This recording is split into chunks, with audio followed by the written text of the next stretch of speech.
Hello dear students, welcome to Haringhata study circle. আমি আর কে দেব। আজকের descriptive ক্লাসে আমরা দেখব কিভাবে একটা রিপোর্ট লিখতে হয়। আমি যেটা বলতে চাইছি সেটা হচ্ছে রিপোর্টের যে টেকনিক্যালিটিস আছে বা টেকনিক্যাল অ্যাসপেক্টস আছে সেগুলো নিয়ে আজকের ক্লাসে আমরা ডিসকাস করব। তার পরবর্তী ক্লাসগুলোতে আমরা রিপোর্ট এখানেই বা এই ভিডিওতে বা এই ক্লাসেই লিখবো একসাথে।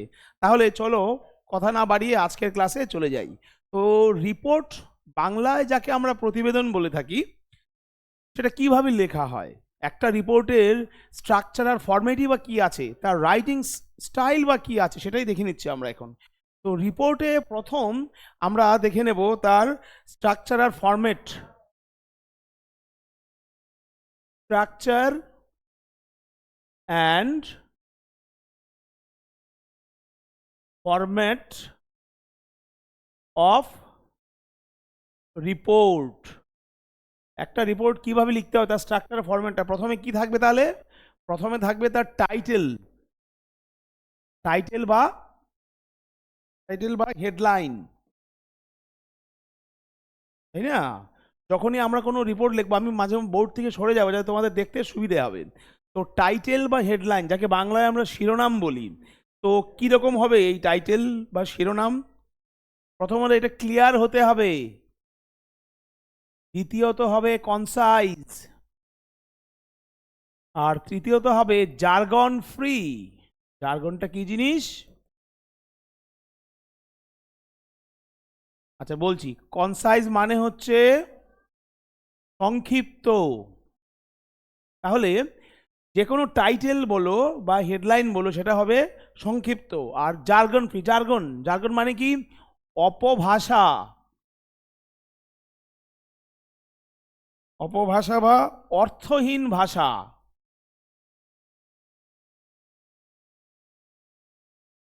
তাহলে একটা টাইটেল কিন্তু তার তিনটে বৈশিষ্ট্য তাকে রাখতেই হবে তার মধ্যে, ক্লিয়ার, কনসাইজ আর জার্গন ফ্রি। আচ্ছা, কেন টাইটেল খুব ভাইটাল? কারণ টাইটেলটাই আমাদেরকে বলে দেবে যে আমাদের কন্টেন্ট কি হতে চলেছে। অ্যাক্সিডেন্টাল রিপোর্ট আছে, নাকি কোনো স্কুলে অ্যানুয়াল ফাংশন হচ্ছে সেটা রিপোর্ট আছে, না কন্যাশ্রী নিয়ে কি আছে, নাকি সেভ ড্রাইভ সেভ লাইফ নিয়ে। এই টাইটেলটাই কিন্তু আমাদের বলে দেবে আমাদের রিপোর্টের কন্টেন্টটা কি। So title is very important. গেল, দেখতে পাচ্ছ সবাই। নাম্বার টু হচ্ছে বাইলাইন। বাইলাইন মানে কি? যিনি রিপোর্টটা লিখছেন, name of the reporter, name of the reporter. তাহলে কিভাবে সেটা এক্সপ্রেস করতে পারি? আমরা ক্লাস 9-10-এ লিখেছি স্টাফ রিপোর্টার, তাই না?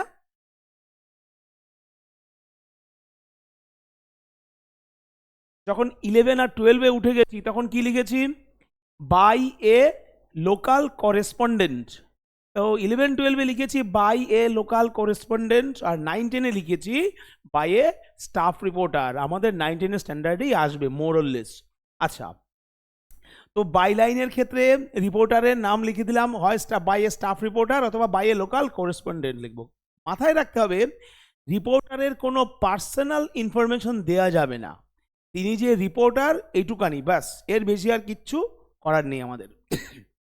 3 নাম্বার, ইন্ট্রোডাকশন।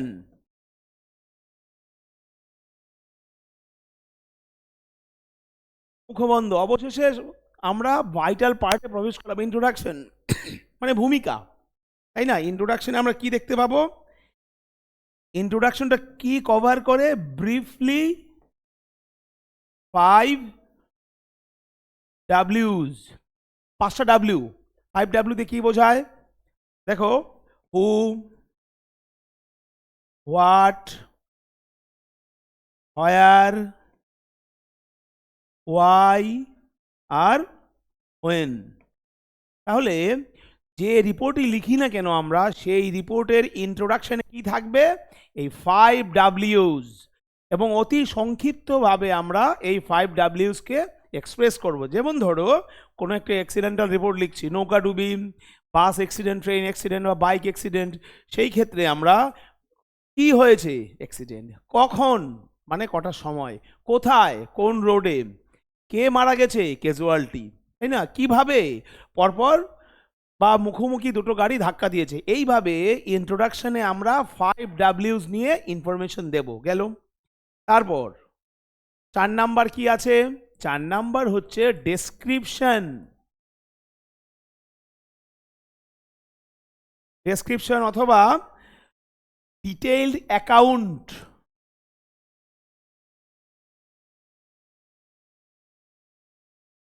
তাই না? যখনই আমরা কোনো রিপোর্ট লিখবো, এই ইন্ট্রোডাকশনের পর আসবে কি? Detailed account. সেটা কেমন হবে? এই ডিটেইলড অ্যাকাউন্টে থাকবে ক্ল্যারিটি, স্বচ্ছতা বা পরিষ্কার পরিচ্ছন্নতা, ক্ল্যারিটি। ধান ভাঙতে শিবের গীত গাইলে হবে না। আমি রিপোর্ট লিখছি একটা বিষয় নিয়ে, অন্য কোনো বিষয় এতে টপকে গেল, সেটা হবে না, তাই না? তাহলে ক্ল্যারিটি থাকবে। সবাই খেয়াল করো, বোর্ডে পরিষ্কার দেখা যাচ্ছে, ক্ল্যারিটি থাকবে। তারপর কি থাকবে? ডেসক্রিপশন, যে বর্ণনা আমি দেব, description will be arranged, description দেখতে পাচ্ছ সবাই? Description will be arranged chronologically. Chronologically মানে কি? ক্রোনোলজিক্যালি সামঞ্জস্যপূর্ণভাবে এগোনো, যেমন 1-এর পর 2, 2-এর পর 3, 3-এর পর 4, 4-এর পর 5, এইভাবে এটাকে বলে ক্রোনোলজিক্যালি এগোনো। তাহলে আমার ডেসক্রিপশন হবে, ডেসক্রিপশনে ক্ল্যারিটি থাকবে, আবার ডেসক্রিপশনটা হবে ক্রোনোলজিক্যালি অ্যারেঞ্জড, তাই না? কিভাবে ধাক্কা লাগলো, ধাক্কার পর কি হলো, কজন আহত হলো, আহতদেরকে কোথায় পাঠানো হলো, তার মধ্যে হসপিটালে পাঠানোর পর কয়েকজনকে প্রাথমিক চিকিৎসা দিয়ে বাড়ি পাঠিয়ে দেওয়া হলো, বেশ কয়েকজনকে ভর্তি রাখা হলো। তারপর কি হবে? উত্তেজিত জনতা রাস্তা ব্লক করবে, পুলিশ এসে তাদের সরাবে, তারপর স্থানীয় প্রশাসন যারা মারা গেছেন তাদেরকে ক্ষতিপূরণ দেবে। এইভাবে একটা রিপোর্ট এগিয়ে যায়, যদি সেটা অ্যাক্সিডেন্টাল রিপোর্ট হয় তবে। আমি যেহেতু আজকে টেকনিক্যালিটিস নিয়ে বলছি, সেটা এইভাবে এক্সপ্লেন করছি। ফাইনালি কি থাকবে? ফাইনালি থাকবে কনক্লুশন, উপসংহার। উপসংহারে কি থাকবে? Final statement. উপসংহারে থাকবে ফাইনাল স্টেটমেন্ট, অথবা আমরা বলতে পারি হাউ দ্য রিপোর্ট এন্ডেড। যে বিষয় নিয়ে লিখছি, আমাদের বিমান দুর্ঘটনা, সেটার উপরই একটা রিপোর্ট লিখে এখানে দেখানো হবে, ভিডিওর মাধ্যমে তোমাদের সামনে তুলে ধরবো আমরা। তো সরি, কিভাবে রিপোর্টটা শেষ হচ্ছে, তার ফাইনাল স্টেটমেন্ট কি, সেটা কোথায় থাকবে? কনক্লুশনে। তাহলে 1 থেকে 5 পর্যন্ত যেটা আমরা এখন দেখলাম, সেটা হচ্ছে স্ট্রাকচার আর ফরম্যাট কার? একটা রিপোর্টের। প্রথমে কি থাকছে? টাইটেল নাম্বার 1, তারপর থাকছে বাইলাইন, তারপর ইন্ট্রোডাকশন, তারপর ডেসক্রিপশন, তারপর কনক্লুশন। তাহলে এটা গেল স্ট্রাকচার আর ফরম্যাট। এইবার আমরা একটা রিপোর্ট লিখব কি করে, তার রাইটিং স্টাইলটা কি হবে? তাহলে তার রাইটিং স্টাইল,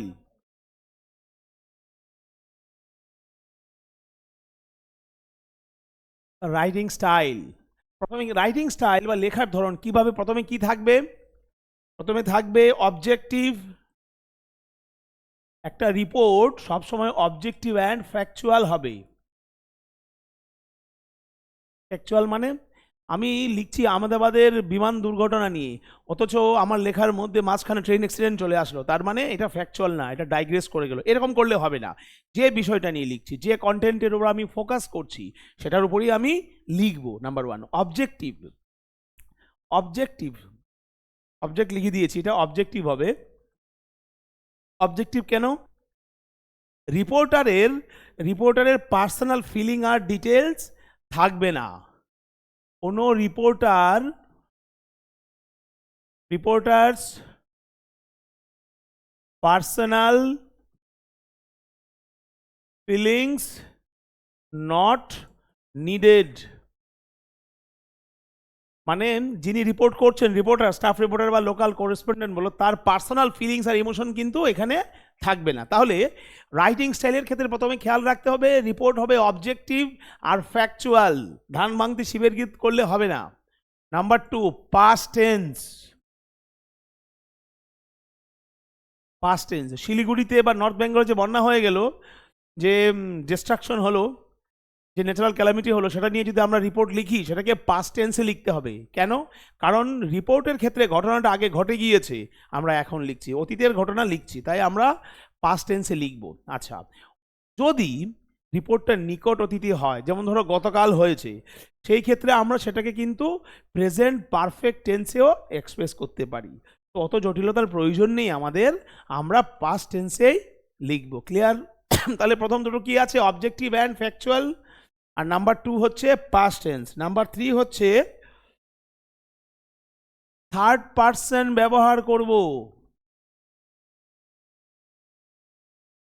যখন আমরা কোনো রিপোর্ট লিখব, আমরা কিন্তু থার্ড পারসন ব্যবহার করব, ফার্স্ট পারসন সেকেন্ড পারসন ব্যবহার করব না। তাহলে থার্ড পারসন কারা আছে? থার্ড পারসন সিঙ্গুলার কে কে আছে? হি, শি, ইট, দিস, দ্যাট, এগুলো এটসেট্রা। থার্ড পারসন প্লুরাল দে। তো রিপোর্ট লিখতে গেলে আমরা থার্ড পারসন ব্যবহার করব। তাহলে রাইটিং স্টাইলের ক্ষেত্রে তিনটে আমরা দেখতে পারলাম। তারপর কি আছে? Formal language. ফর্মাল ল্যাঙ্গুয়েজ, যে ভাষায় লিখব সেই ভাষাটা কিন্তু বোম্বাস্টিক হওয়ার প্রয়োজন নেই, সেটা প্রিসাইজ হতে হবে। প্রিসাইজ মানে কি? সুনির্দিষ্ট। সুনির্দিষ্ট হবে। তাহলে আমার রিপোর্টের ভাষা হবে ফর্মাল আর সুনির্দিষ্ট। নাম্বার 4 গেল। Number 5, concise sentence.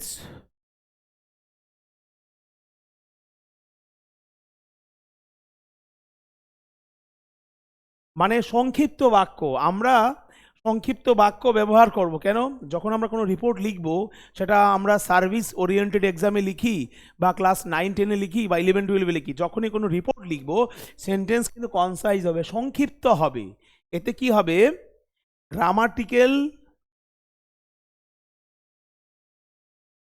Grammatical error হবে না। অনেকে হয়তো ভাবতে পারো যে আপনি বারবার 9-10-11-12 বলছো কেন? কারণ আমরা ওখান থেকেই তো ভালো করে শিখি। 9-10-এর স্ট্যান্ডার্ডে যেটা লিখি সেটাই যদি ওখানে বসাতে পারি, 11-12-এর স্ট্যান্ডার্ডটাই যদি সেখানে আমরা লিখে দিতে পারি, সেটাও কিন্তু মোর দেন এনাফ হবে। আর সেটা কিন্তু একজন স্কুলের টিচারের থেকেই তোমাদের আগেভাগে শিখতে হবে। তাহলে কি হলো? কনসাইজ সেন্টেন্স, সংক্ষিপ্ত বাক্য। আরেকটা, টোটাল রিপোর্টের স্মার্টনেসটা বাড়াতে হবে। সেই ক্ষেত্রে আমরা কি করব? কনজাংটিভ অ্যাডভার্ব ব্যবহার করব। কনজাংটিভ অ্যাডভার্বস ইউজ করব। কারা এই কনজাংটিভ অ্যাডভার্বস? দেয়ারফর, হাউএভার, আর ফাইনালি। আরেকটা হচ্ছে মোর ওভার। তাহলে এখানে চারটে কনজাংটিভ অ্যাডভার্বসের নাম লিখলাম বা এক্সাম্পল লিখলাম। কি কি? দেয়ারফর, হাউএভার, ফাইনালি, আর একটা কি? আরেকটা হচ্ছে মোর ওভার। কেন ব্যবহার করব? ব্যবহার করার কারণ হচ্ছে যাতে একটা সেন্টেন্সের সঙ্গে আরেকটা সেন্টেন্সের একটা লজিক্যাল কানেকশন তৈরি হয়, তাই না? এই কাজটা আমি করলাম, এই জন্য আমি সফলতা পেয়েছি, দেয়ারফর, তাই না? তাহলে আগের সেন্টেন্সের সঙ্গে পরের সেন্টেন্সের যে লজিক্যাল কানেকশন আছে সেটা কিন্তু রক্ষা করবে, সেটা তুলে ধরবে এই কনজাংটিভ অ্যাডভার্বগুলো। কি কি আছে? Therefore, however, finally, moreover. তাহলে স্ট্রাকচার আর ফরম্যাট দেখলাম আমরা রিপোর্টের, প্লাস তার রাইটিং স্টাইলটাও দেখে নিলাম। নেক্সট ক্লাসে আমরা রিপোর্ট লিখতে শুরু করব। তো আজকের এই টেকনিক্যাল পার্টের অ্যানালিসিস নিয়ে যদি কারো কিছু বলার থাকে বা কোনো কোয়ারিজ থাকে, তোমরা আমাদের কমেন্ট সেকশনে অবশ্যই বলবে। আর তো এছাড়াও তোমরা আমাদেরকে এই সোশ্যাল মিডিয়াতে ফলো করতে পারো। এগুলো ছাড়া তোমাদের সঙ্গে একটা কথা বলবো, সেটা হচ্ছে তোমরা যদি হরিণঘাটা স্টাডি সার্কেলের অনলাইন বা অফলাইন বেছে কানেক্টেড হতে চাও বা তার সম্পর্কে জানতে চাও, এই নাম্বারে ফোন বা হোয়াটসঅ্যাপ করতে পারো। তাহলে এর পরে যে ক্লাসটা আসবে রিপোর্ট নিয়ে, সেখানে একটা ফুল ফ্লেজ রিপোর্ট লিখে দেখাবো তোমাদের। Till then, take care, good by.